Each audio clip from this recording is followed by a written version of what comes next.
Hello and welcome to Straight No Chaser with Dr. Julius Bailey. As you know, I am Dr. Bailey, and I am just excited to be here again on this Monday, starting our final week of our first season. We've had a great sort of 14 episodes so far, Tisa, Yes.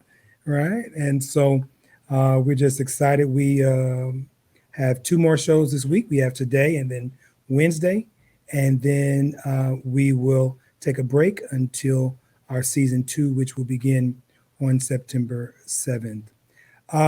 Listen, we will come back in our same Monday, Wednesday format, so don't go too far. And then obviously in between, we'll be playing repeats and that kind of thing, right? So, Tisa, we have a great show today again. We Always. just keep them coming. And I'm so grateful to be able to offer our listeners, who right now is over 40,000 listeners Wow. in the past 4 weeks. And so I'm just excited.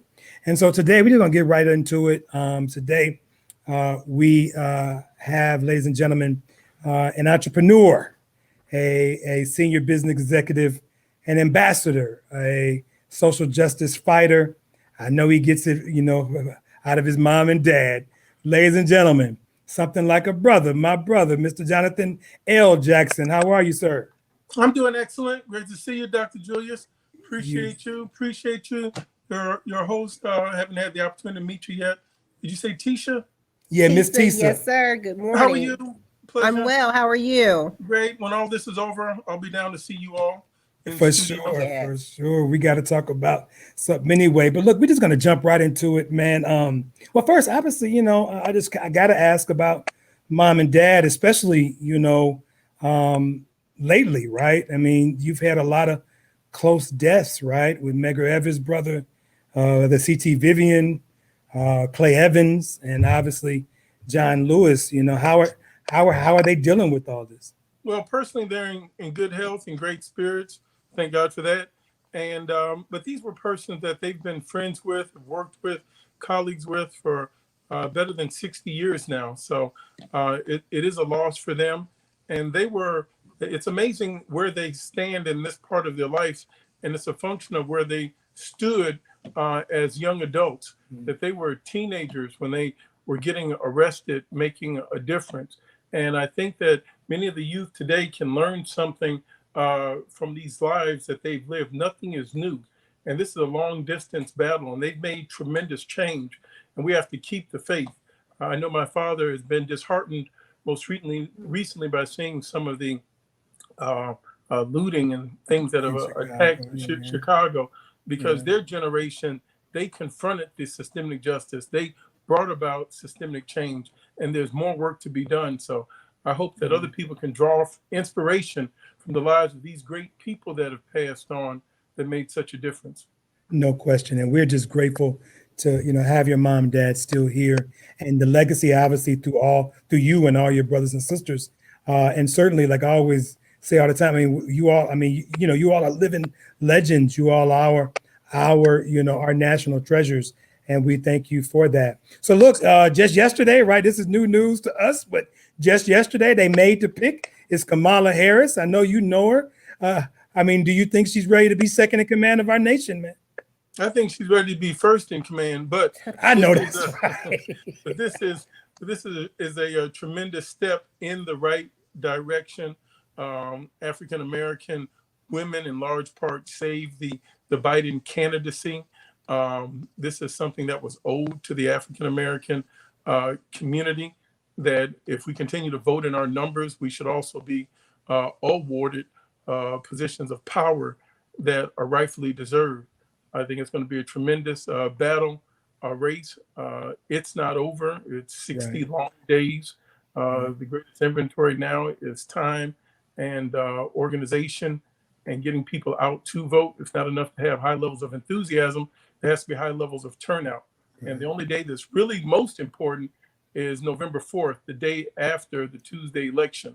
Right. So we have to stay encouraged and to make sure that our people come out and vote in our numbers. If we do that, we will be moving this country in the right direction. No question, man. I think, for me, when I heard the news, I think about a lot of people, as you know, are criticizing, her background as a state's attorney and, that kind of thing. But for me, I'm watching her growth, right? I'm watching her ability to sort of expand as a public servant, to be a little bit more on the progressive side. She's not a progressive, we know that, but she's expanding a little bit more as a public servant, and it gives and I'm looking at it, and it gives me hope that she will further push the progressive politics forward, right? We know one thing, right? We know that her and Biden is going to, appreciate and engage in science with our pandemic, right? We know that. Or we know that they're going to be about expansion, not the reduction of the Affordable Care Act. We know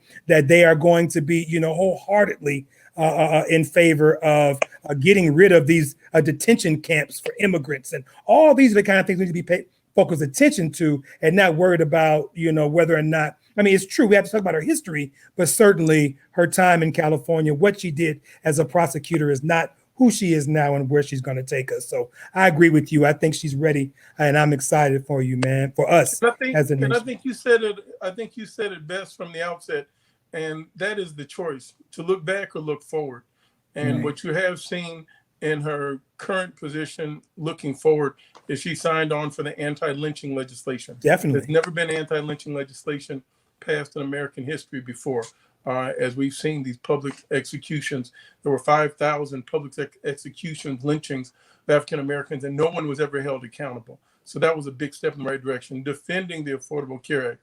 Right now, this pandemic is showing that we are all healthcare objects, if you will, and that we all need healthcare services, and that none of us is safe from this contagious disease until all of us are safe. So there needs to be a floor. Everyone needs access to health care. And I do believe that she has grown and will continue to grow.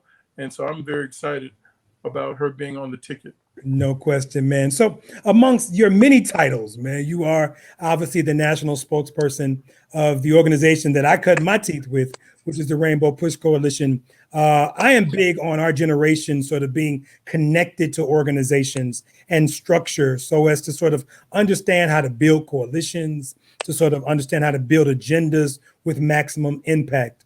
If you don't mind, tell the audience today, sort of in Cliff Notes version. I know you got a busy day ahead of you. What is Rainbow Push in this 21st century? And why should we call that number that everybody knows and no one can forget, that 773-373-3366 number, right? Why should we call that number and join Rainbow Push today? Well, history is unbroken continuity.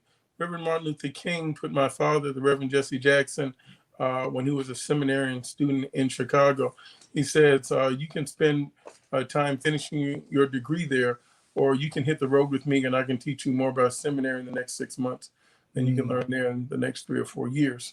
Let me show you how the gospel works. And he put him in charge of Operation Breadbasket, a division of the Southern Christian Leadership Conference, to deal with economic justice.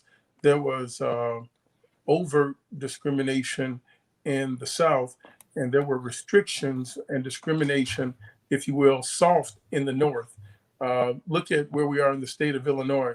Although we have an African-American female lieutenant governor, an Illinois attorney general, a Cook County board president of the largest county in the state, and the mayor of the largest city in the state, all African-Americans, there's a new industry that just popped up. The cannabis, marijuana used to be called weed. And there are no African Americans that have one dispensary in the state of Illinois. Now, I'm not a proponent advocate for it, but it is a business. And Right. to the degree it is a business, we should be in it. I mean, that is just unfathomable that with all that power, we do not have one business person that has a dispensary in a new industry. And it's called the weed business for a reason. You don't need any high-tech solutions for it. So that goes to show you systemic racism and discrimination and now the tools. But why would you call Rainbow Push? For voter registration, voter education, get out to vote. We still believe that our greatest strength is in our ability to affirm our right to vote. Look at what's happened in Louisiana when we turn towards our power. Every major city in Louisiana is now headed by an African-American mayor. We have an African-American mayor in Birmingham and in Montgomery, Alabama.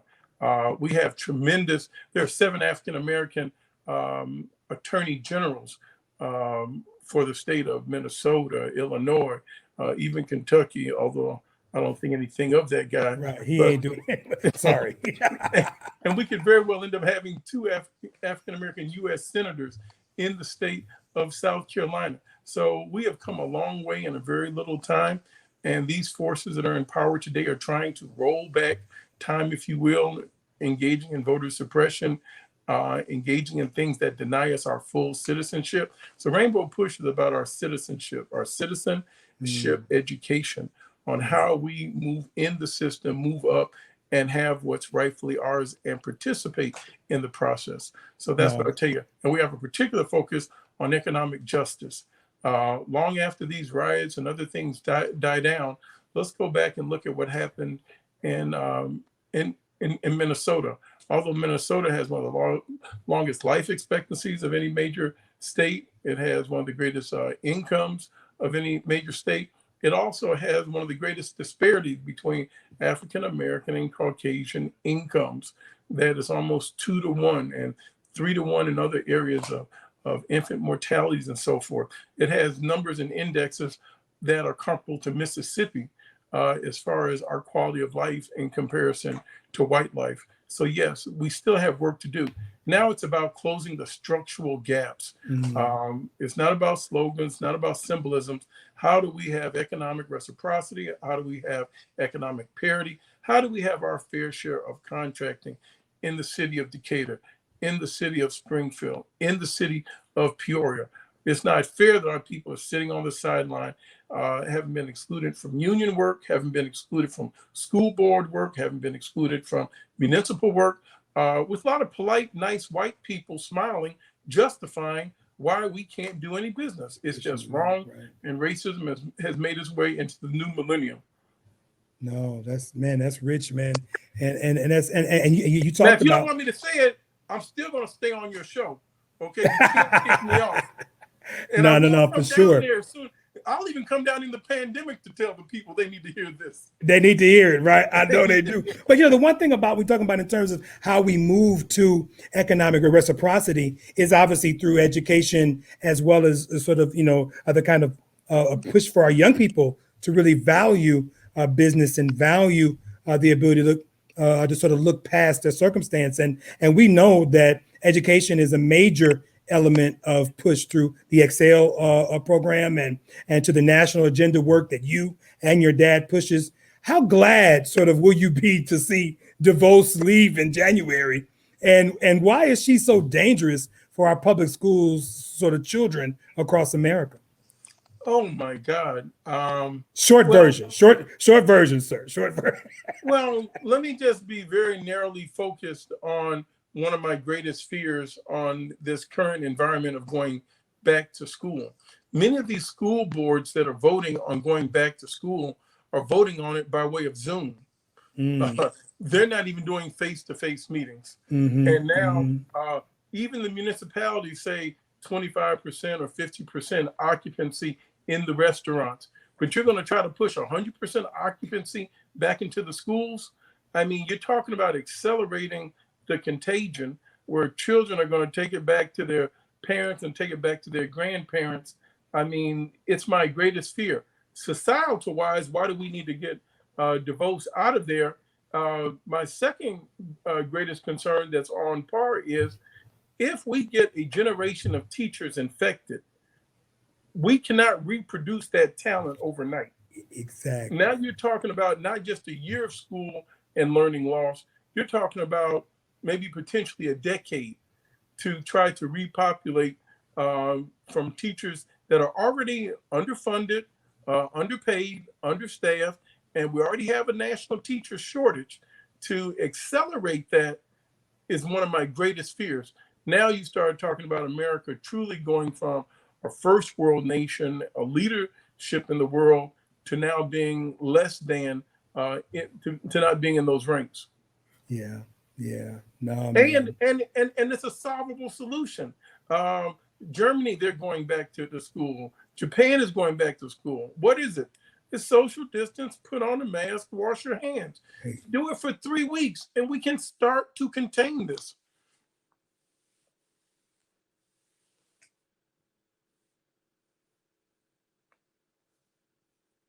Hey, Brother Julius. Hey, man.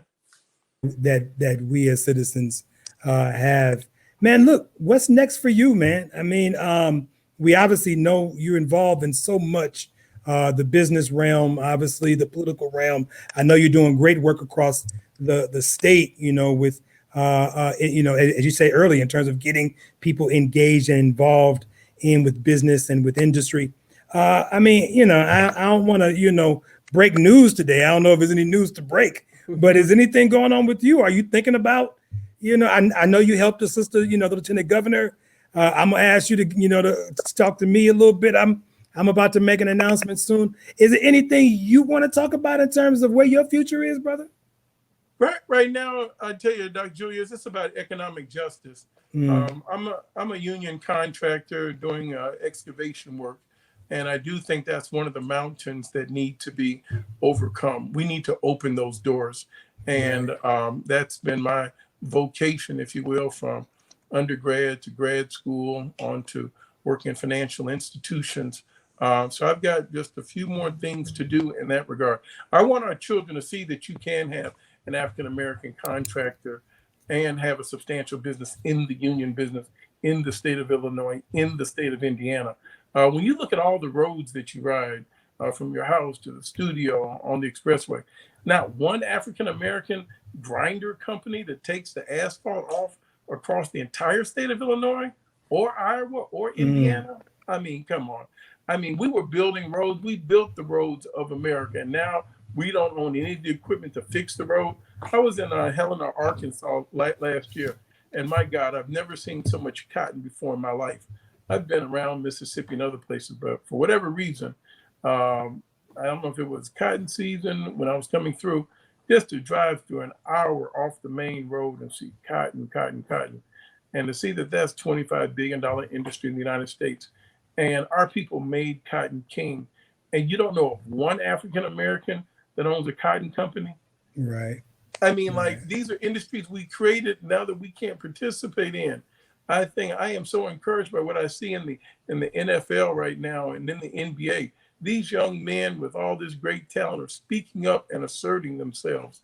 I love Serena Venus Williams. These young females are speaking up and asserting themselves. They have the power. I love what Beyonce is doing. Continue to raise your voice. And without parallel, there's LeBron James, an African-American athlete at the height of his career and athleticism, with all the attention that he draws. And he's telling people more than a vote. You have to be involved in voting. That is just absolutely tremendous to see our people come of age and assert their power and influence. And the young man down in Mississippi who said he wasn't going to play for University. Oh, yeah, he wasn't going to play the flag. Yeah. I mean, is that just awesome? No, he asserted his power. He definitely did. Man, listen, I appreciate you. I really do. I know your schedule is just crazy, but I appreciate you giving us a little bit of time. Like I said, we're going to connect soon personally, man. And like I said, I want to talk to you about some stuff that's going on with me, but also I want to kind of, get back and help you and your dad. You're in fact, I just have to say this as sincerely as possible, man. I went to Howard University, man, in 1989 because of Santita, man. I mean, I was a sophomore in high school, and I was in the basement of St. Sabina, and she came in there talking about Howard, and I was like, well, I want to go to Howard if Santita go to Howard, you know what I'm saying? And that was important to me. And I remember little Jackie was in the room that day, and it was just thinking about where my future would have been. And then obviously, being in DC and right when the Rainbow Push Coalition was created there, and I had the internships there, and that was so important. I appreciate your dad and his trust in me and the work that I've done there. Obviously, quite frankly, I'm just so excited about everything that you and your family has done. Yusef, I tell this story all the time. I did when I was a student body president at Howard in 293, we did a Boys to Men conference. And this Boys to Men conference, I called him. I said, man, I need some free Pepsi, man. I need some Pepsi. And then he was like, don't worry about the Pepsi. I got the Pepsi and I'm going to underwrite the conference. And so he underwrote the conference, man. Your dad spoke. And do you know that we started that the first time in 1993? That conference kept going for 16 years at Howard, man. Wow. You know what I'm saying? And it's just, that's the kind of love, man, that you and your family offers. And I think, and every time that I get to say it, I'm just, the Jackson family is our national treasure. And I thank you. And Ms. Tisa, you want to just thank them for coming by? Yes, thank you. Thank you. We appreciate you making and taking time to come on Straight No Chaser with Dr. Julius Bailey today. Well, thank you. And I'm glad to hear your voice. Dr. Julius, let her speak next time. Okay. I can see yes, you man. anytime. Yes. I can see you anytime. Yes, sir. You're right. And keep Courtney in line, okay? Reverend Dr. Courtney Carson, let me tell you. Keep him in line. I love Reverend Carson. He has your spirit. Reverend Evans used to always tell us it's dangerous to forget.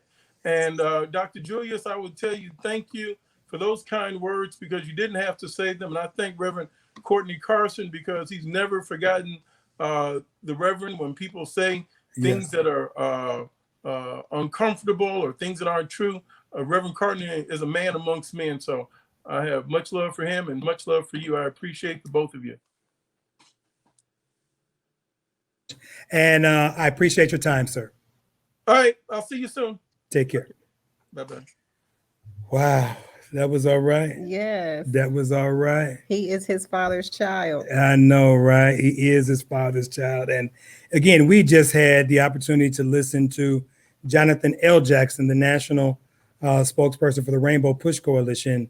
Obviously, we know that his father is the Reverend Jesse Lewis Jackson. And, it was just great. But look, we got to move on to our second guest today. Yes. And we're just going to strap our seats here because this sister is on fire. We love her. I don't know how old she is. She won't tell nobody. But, she act 20, She looks 20. She looked 35. Well, about 34, 35. Okay, yeah. But listen, I always say, I'm from Chicago, right?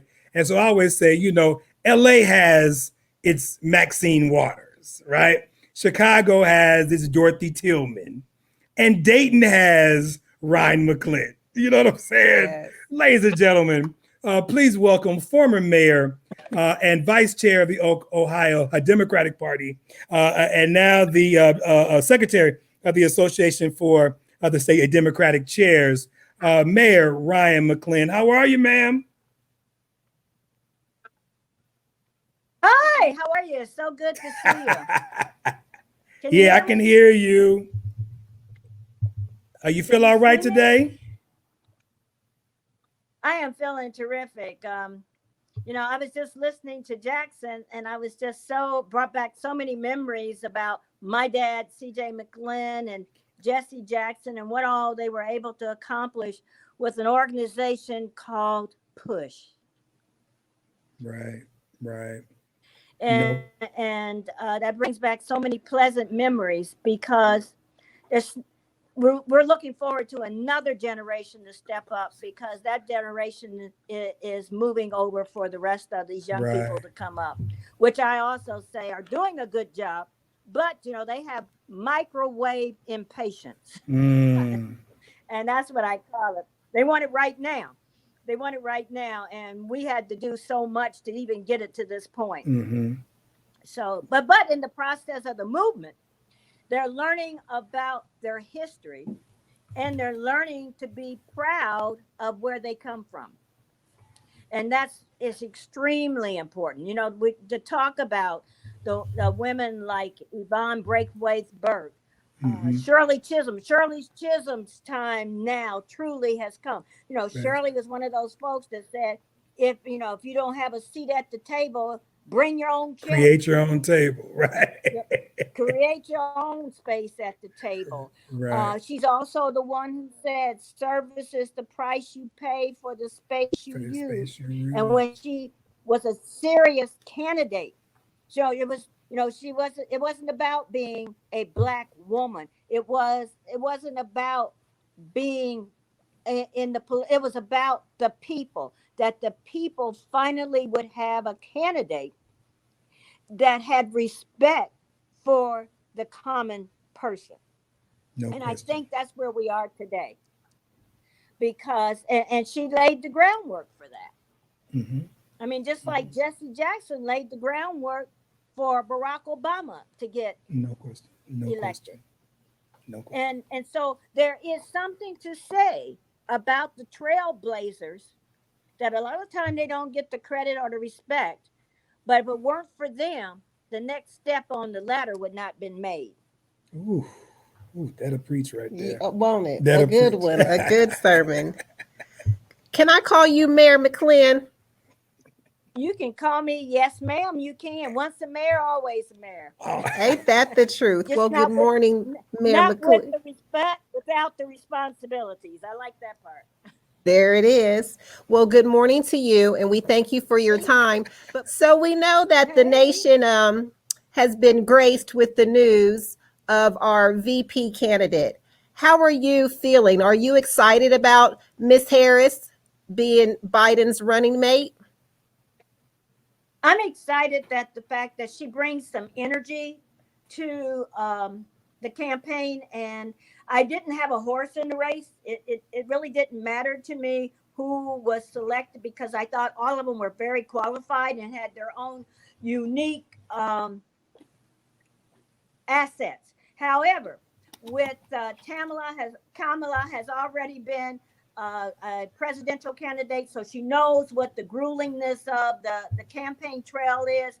She also brings the experience of being a statewide elected official in California as Attorney General. She also brings the experience of being a U.S. senator, which is a rare group because there's only 100 of them anyway. Right. So, Right. with all that being said, her experience, her networking, her energy, and she's an AKA, so the AKAs are just all over the place claiming her and being happy about it. All that means we got to translate this to getting the vote out. And that's right. And it that's doesn't interesting. matter how excited. I'm sorry. No, I'm sorry. And that's no, it interesting you doesn't mentioned matter how that, right? excited we are about her. Yes. Now you mentioned that because At the end of the day. Mhm. Go ahead. No, I'm saying no, because we are like, I mean, as you know, Go ahead. we are poised to sort of turn Ohio blue, right?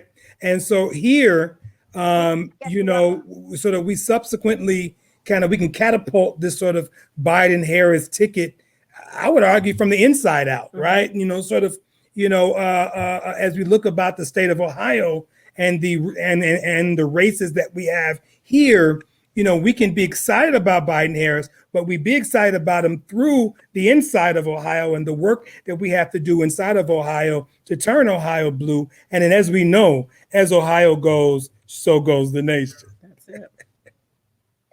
And that is true. And it's only happened twice that Ohio did not, and the candidates won. And I think that this important, even in 2016. Trump did win Ohio. He won the presidency. That can't happen this time. And this time is more important because we can't have a squeaker campaign like we did with the Bush Gore. That can't happen. We have to win this nation, our state, overwhelmingly, where there is no dispute about in the popular vote as well as in the electoral college vote. There is the electoral college is still there. We must respect it and act accordingly. There are 13 states in what you would call the Midwest. And with that being the case, the Midwest really sets the tone of how the nation thinks and truly feels. You have the West Coast, which is unique within itself. You have the East Coast, which is unique within itself. But when it comes to the Midwest really sets the values and the tenor of how this nation really operates. You know, just like in Ohio, the number one industry in Ohio, whether people recognize it or not, is still agriculture. So you may have in Ohio, you may have 5 to 6 major cities that have over 100,000, but most of Ohio is rural. Yeah. It's rural. And we cannot any longer neglect those people. That's right. Those people's issues are the same or even worse sometimes than the urban city issues in the city. Hunger, jobs, healthcare, those are all education, not having access to Wi-Fi to even try to teach their kids from a remote way. They don't have it. They don't have it. And so therefore they have a lot of similarities. We can't no longer, and when folks from the rural area understand that the urban area and they have more in common than they don't have in common, That's true. we become a mighty force. No, that's right. That's right about it. So I know, as we think about Ohio, I know that you share my excitement for the U.S. congressional races, with Desiree Timms and my sister Vanessa Enoch, and, they're both putting up strong races statewide. What would you say as we're thinking about getting out to vote, we're thinking about these important races? We also need to keep, the good folk that we got in, right? We need to keep them in, the Erica Crawleys and the Stephanie Houses of the state, right? I have a colleague here at Wittenberg, right, and Cynthia Richards, who we're pushing to unseat Kyle Kohler's rep seat. And so, who are you watching carefully throughout the state, and what energizes you about state Dems in this 2020 election? Well, one of the things I'm really fascinated about is women are stepping up. And in the past, women were the ones that were reluctant to get into the race. And women bring such a different perspective and more generally a holistic approach to issues. And maybe that's the maternal nature in just, even though whether you have children or not, you still have a maternal nature to want to look to make sure everybody's okay. And the other thing that we have that is really very powerful for women and on most instances is that they just want to get the job done. They'll worry about the credit later. Whereas I found during some of my time in the state legislature, who's get credit first, then we can decide what we're going to do. So, and so right now we are sensing the urgency, and I think being female now is not even about race anymore. Right here, it is about who is going to represent us, who has the message. In the Dayton area for state rep, we have LaRonda Jackson that's running. We have Amy Cox that's running in this area. These are all women. Desiree Timms, who's running against Mike Turner. I mean, that's a yeoman task. He's been there a while. He's a former mayor of Dayton. He touts the Wright-Patterson Air Force Base, which is important. But there's more issues than Wright-Patterson Air Force Base. We haven't heard Mike Turner speak out about John Crawford when that happened in Beaver Creek. We haven't heard Mike Turner talk out about even with Floyd in Minnesota. He's been silent. He's been silent on all issues that really impact people other than him, than his race. Right. He's been very quiet. We haven't heard him really speak out about health care. And we also know that he sided a lot with President Trump. That speaks volumes within itself. So when you side with President Trump, what comes out is sexism and racism and xenophobia. And not only homophobia. All of those things speaks volumes, because if you're in line with him, that's what he thinks. So therefore, that's what you think. No, I mean, yeah, it should be fun. So, I mean, as we think about, the November election, which is, less than 80 something days away, can we get to the nuts and bolts, of this, and help us to help those who are watching here at Straight No Chaser and other likely audiences to know about the process of voting. This year, obviously, there's this big, push with mail-in voting because of COVID-19 and the rules about congregation and that kind of thing. And clearly, there are people who still think that, hey, going to the polls is the only way to vote. Can you just, give us some of your wisdom and your leadership and help our audience to know what are the various ways that we can vote in this upcoming election? Okay, this is what we're pushing right now. We're pushing absentee applications. Call your Board of Elections and get your absentee applications. This way, that once you complete that and return it, depending on what the status is of the election process with the COVID, is that you would have a ballot mailed to you on October the 6th. Mm-hmm. You can still do early vote. If you do early vote, don't complete the ballot. But we're not sure, because if you notice and this is the scary part, you saw what happened with the primary. Mm-hmm. Right after the early vote, where people could go to the Board of Elections and do the early vote, the next day that was supposed to be the election, they canceled it and then turned it into all mail-in vote. This way, we need to be prepared both ways. Yes. We need to be prepared both ways. That also helps your Board of Elections know how many ballots they need. You don't want them to be short of ballots because they don't have an idea how many people are going to come to vote. Come vote, right. And so we want to make it convenient. Right now, at the Board of Elections in the state of Ohio, they are preparing for early vote at the Board of Elections, and they are calling in people to be able to work the polls. We don't know. Just like in Montgomery County, we are at level 3. What if we become a level 4 or a level 5? Does that mean that we should have people out? I mean, we just got a list of things today to tell us about the safety of voting. So, if you're going to do early vote, it's going to be some lines at the Board of Elections because we got to do the 6 feet. We got to have the 6 feet distance.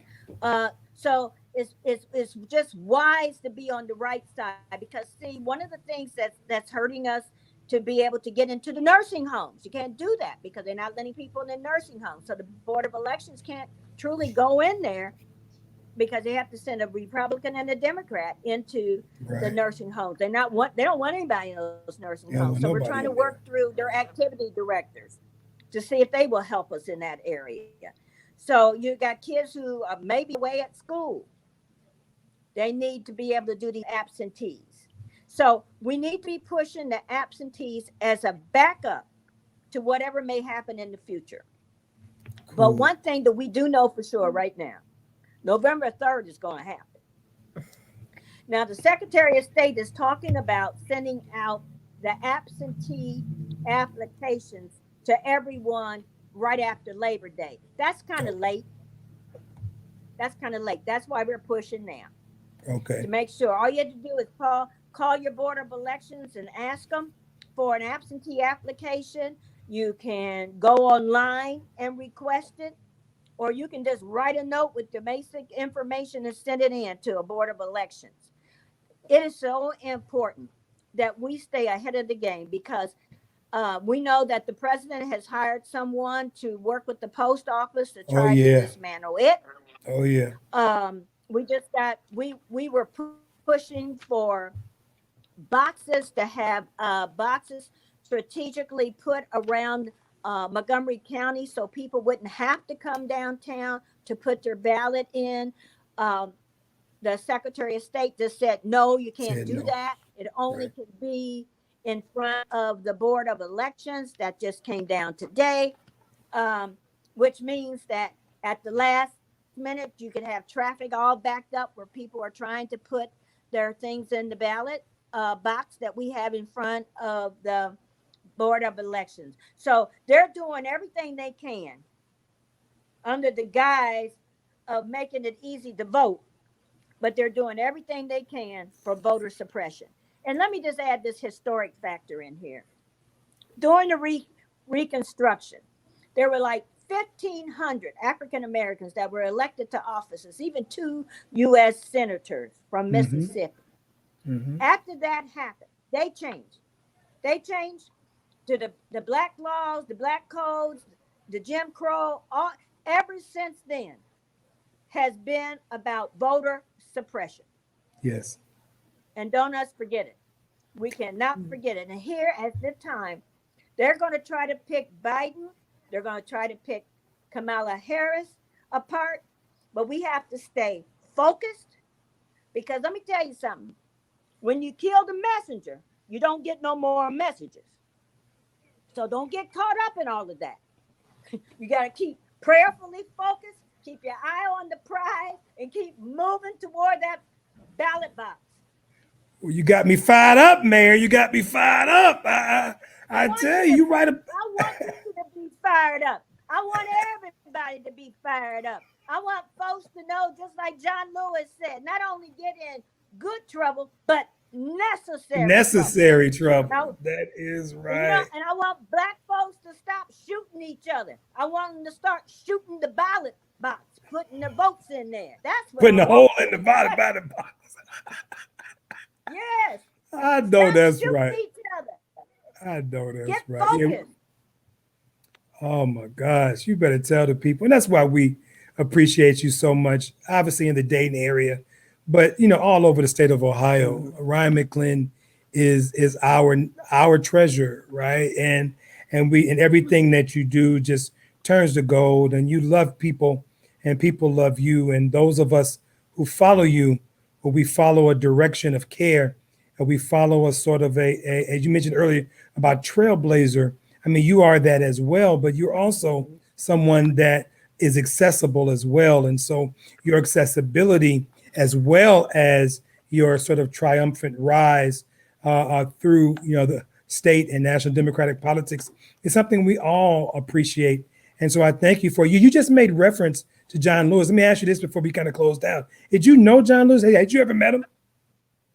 Oh, yes. John Lewis and I spent a whole day in 2016 together.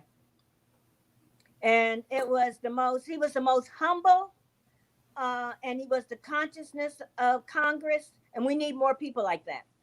We need more people to feel the people. And I always say this, it only hurts when you care. It only hurts when you care. Oh, hold on, Madam Mayor. Hold on. We got to drink to that. You got to hold on real quick. We're going to drink to that one. It only hurts when you care. When you care. Watch out now. I'm sorry. This is what we do on Straight No Chaser. I'm sorry. But go ahead. It only hurts when you care. Yes. And that's true. And one of the things that my dad said, we always lived in the hood. And the reason why we lived in the hood was because when you look out your window, you always saw how much work needed to be done. You can never rest on your laurels. That's ironic, right? Very ironic you say that, because one of the things that Reverend Jackson said to me, I remember when I was in grad school at Harvard, Cornel West was going through some trouble in Cambridge, and somebody had threw a brick in his window, and Reverend Jackson called me and said, "Doc, you need to tell Cornel, he needs to move to the hood." He said, and there's a reason why me and Louis Farrakhan lives in Black neighborhoods. Like we live here because people know us and they respect us, and that we know where our work has to be at all times. And so I thank you for saying that, because many of us, especially with middle class mentalities and sort of this sort of idea of individualism, we assume that getting away is a manifestation of progress. But as you just identified, keeping your eyes not just on the prize, but keeping your eyes on the people who you represent is the true character of leadership. It really is. No. And too many times we think that if we move away, that we've moved up. But you become a drive-through. You become a drive-through, and you can't appreciate anymore. You drive through your church to your church that still sits in the neighborhood, but you aren't involved in the neighborhood. Wow. Yeah, I Wow. call it the urban gym. I walk the urban gym. That means when I walk out my front door, I'm in the gym. And I walk all over this city and I get to see. And one of my big issues I talk about all the time is pick up the litter. You know, the man has done some things to us, but there are some things that we do to ourselves. And one Right. is we need to be able to respect where we live. Take your pride, pick up the litter. I don't care who put it down there. Pick it up because that's where you live. Take pride in where you live because one thing we know, whenever you go to a place that's clean, you're not saying the people don't have problems, but you're saying they got pride. And that Right. makes a difference. And that makes a difference. Madam Mayor, we appreciate you. We certainly It's been my pleasure. thank you for your time. Thank you for your love of our people. And thank you for your service, right? And so when we think about what our goal is, I just want to recap one thing before we hang up here. You did mention when it comes to our voting in November, you mentioned that a couple of things. One, we all need to gain access to an absentee ballot. And access to that, we may need to use it, but we certainly need to have it as a backup. You also mentioned that And we we need to should mail it in. Right. Mail it in as a potential Yeah. backup. No, thank you for that. You also mentioned the reality that the early voting is going to be available at your board of elections, but everybody need to understand that those lines will be longer. They'll more likely, be outside because of the 6 feet rule. And so people just need to be focused, be vigilant, recognizing that we have to we still have a job to do. And so you mentioned that. You also mentioned to right now for the audience to contact the Board of Elections, ask for, or either via online or mail, and ask for that ballot. Is that about fair and accurate? That's very fair. And if you've moved, if you have changed your name, you need to you can go online and verify that to make sure that that's not an issue when it comes time to voting. And if you are a felon and you're done with being incarcerated, you can register to vote. There's Yes. no excuse. Yes. Thank you, Mayor. Thank you for your time. I know you got a busy day ahead of you. I'll be contacting you again in the next day or so, but I just want to thank you for your time. Ms. Tisa?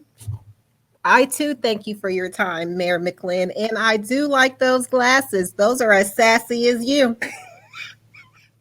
Oh, well, thank you, thank you, thank you. You gotta have a little pizzazz as you get older. That's what I'm saying. That's why I tell you, that's why you are Ohio's Dorothy Tillman and Maxine Waters. Like She is. you are it. You are powerful and sassy at the same time. Thank you for coming. Thank you so much. And I want everybody to know, stay safe, stay healthy, and wear a mask. Amen. Thank you for coming. Bye. Bye-bye.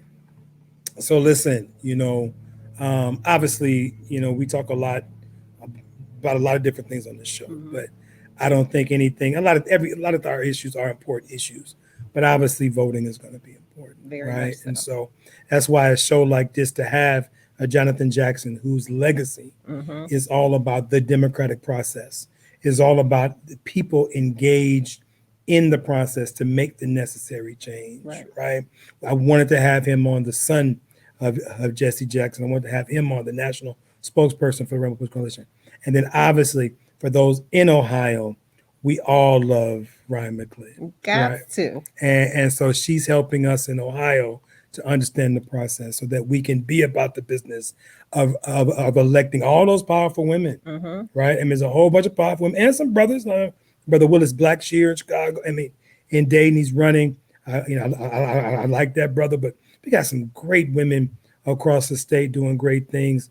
Obviously, I'm all about, Cal Kohler going home, seeing him at Starbucks, not down there in the state house. We're going to bring Cynthia Richards on in there. Bring her on in there. But we got to vote, right? We got to vote to bring Miss Sheila Rice in, right? Yes. She's not going to just kind of by osmosis kind of get in, right? People got to vote. That means from the hood to the to the cornfields, right? That's it. You got to get out there and vote. So as you know, this is our time where we do our drink to that segment. Do we have somebody today? We do have somebody today. So today on the I'll Drink to That segment, we will be acknowledging the Dayton Young Black Professionals. What do you know about the Dayton Young Black Professionals? Did you know that they are celebrating 2 years of being in forward progressing action as it pertains to manifesting their vision? Yes, it was 2 years on August the 10th of this year. And to imagine that they've only just begun and have had a profound impact on the Gem City. Deja Demings is the founder of the Dayton Young Black Professionals, which is a nonprofit organization. She was interviewed on What's the Biz with TJ, and in this interview, she shared that DYBP aims to groom each other the best way that they can so that they can create the narrative and shift the city. The chapter was founded as a result of believing that the Black community has to start making where we live the place that we want to be. Dayton Young Black Professionals is a community of young professionals committed to making the Gem City a great place to live, a great place to work, and a great place to grow. Their vision is to empower its members to be leaders in the business and in their local communities. They have been accomplishing this by empowering, informing, and nurturing the community via service and philanthropy, all in an unapologetic efforts to rejuvenate the city of Dayton by fostering a network that provides professional, social, and personable opportunities for the betterment of the community. Their culture code is their 7 pillars of excellence. Each pillar is uniquely defined to explore new and innovative ways to mobilize excellence in the community. These 7 pillars are arts and culture, community service, economics, engagement, politics and social justice, community service, education and workforce, and most importantly, health and wellness.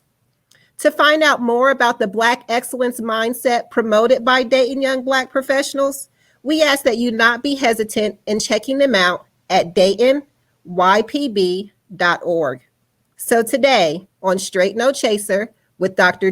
Julius Bailey, we acknowledge and celebrate and drink to all that Dayton Young Black Professionals has done, will do, and has yet to do. Hey, for certain. Sister Deja, we love you. We love the work you and your group are doing. We're watching you. I want to be involved as much as I can. Holla at me to the Dayton Young Black Professionals.